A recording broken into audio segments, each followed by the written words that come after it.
Welcome to the second annual Halloween special where we dedicate the month of October to the world of horror.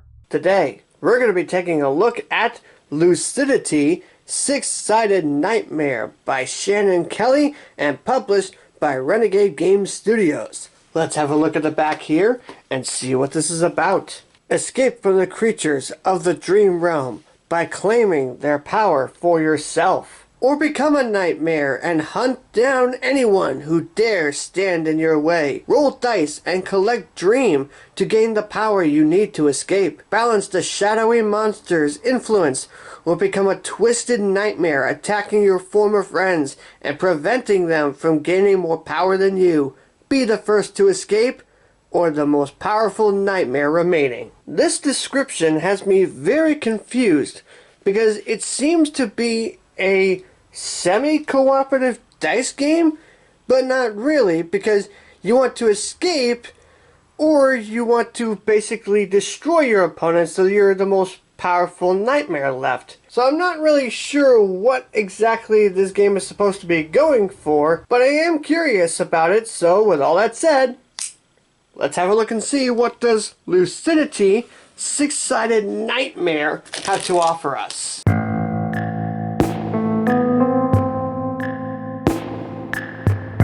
The game comes with 4 sets of dice in the standard 4 colors, blue, green, red, and yellow.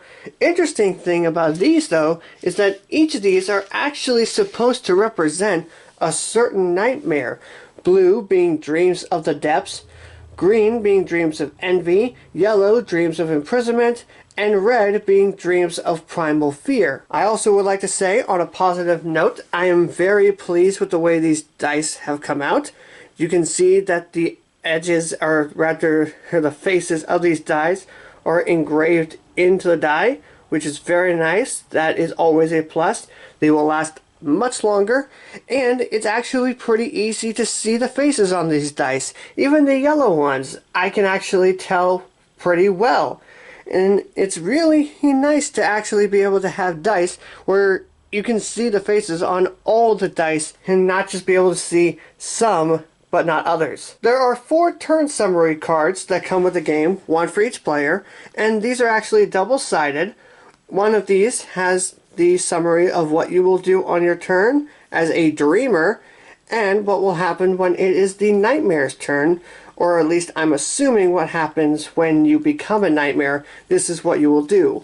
On the other side is actually a summary of what are on the various dice, and you will notice is that different dice will actually have different faces on the dice, which is very interesting. And I can say with confidence the symbols are very easy to see on this card. I have no issues with seeing any of them.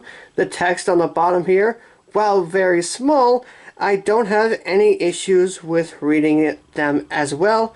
So that is very nice. There's also a black cloth bag that has a very interesting symbol on it. Not sure what that is, but this is meant to actually hold all the dice in there. And I gotta say, it is a very nice bag. You can actually put your hand in there very easily, so you shouldn't have any issues with having to reach in there to pull dice out. There are 4 of what's known as Dreamer cards that come with the game, 1 for each player. And what's interesting about these is that these are double-sided, but on one side shows the Dreamer, on the other side is actually a nightmare, one of the 4 nightmare types that you will find in the game. Now the difference between these is that the Dreamer side is actually supposed to be used when you are playing a multiplayer game, whereas the Nightmare side is actually supposed to be used only if you are playing a solo variant. So let's go over what is on the Dreamer side first. So on the Dreamer side, it obviously has a little tracker here to keep track of how much power that you have accumulated over the course of the game. There's also a sleep track, which as you saw when I showed the summary cards, one of the things that you do on your turn is that you decide how long you want to dream for, and that's what this is supposed to help keep track of.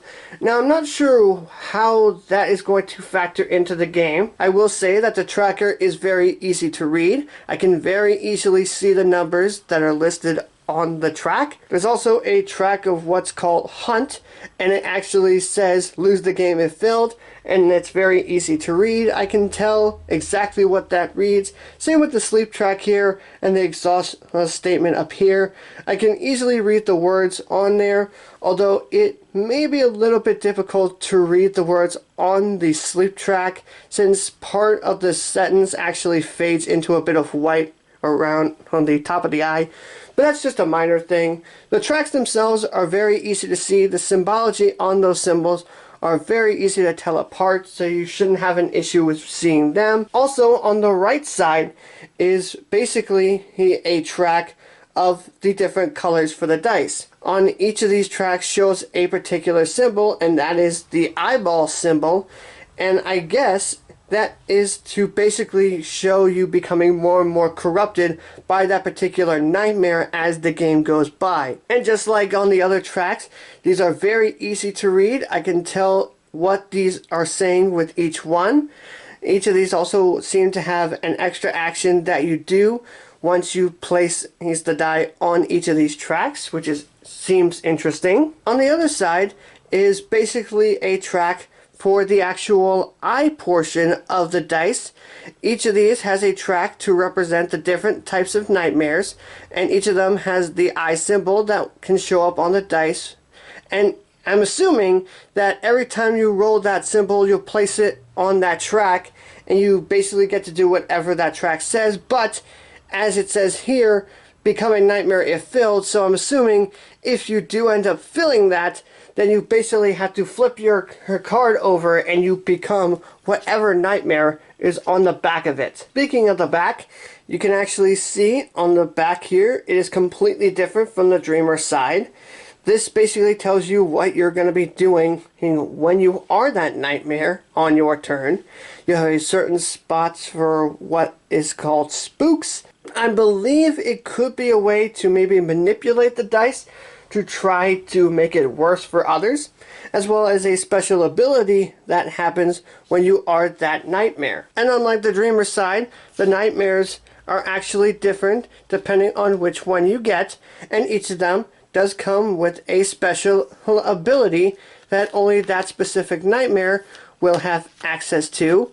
And I gotta say once again, the text on the bottom of these, while it is very small, they do seem very easy to read, so you shouldn't have any issues with reading that. There are 4 of what's known as sleep markers, and I believe that is basically going to be referring to the actual sleep tracks up here, and that's what you'll use to keep track of how long you're going to dream, or rather, how deep you're gonna dream. But that's just a guess. And lastly, there are 10 of what is known as nightmare cards. Each of these has 2 variations of the 4 primary nightmares that you'll have, one of which I'm assuming is as a dreamer, the other is representing a monster.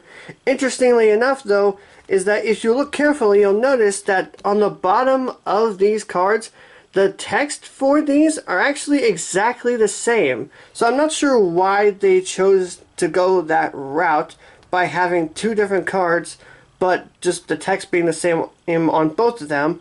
Another thing is that the nightmare version of the nightmare card is actually double-sided with a different illustration on the other side, but also the text is, once again, exactly the same on the other side.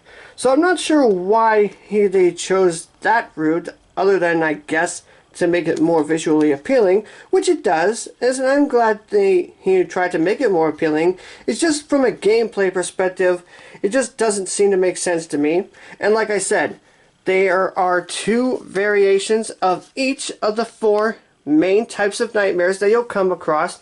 Nightmare of the Depths, the Nightmare of Envy, once again, being two different types, as well as the Nightmare of Imprisonment and the Nightmare of Primal Fear. The last two Nightmare cards are actually a variant set of nightmares, the Nightmare of Temptation.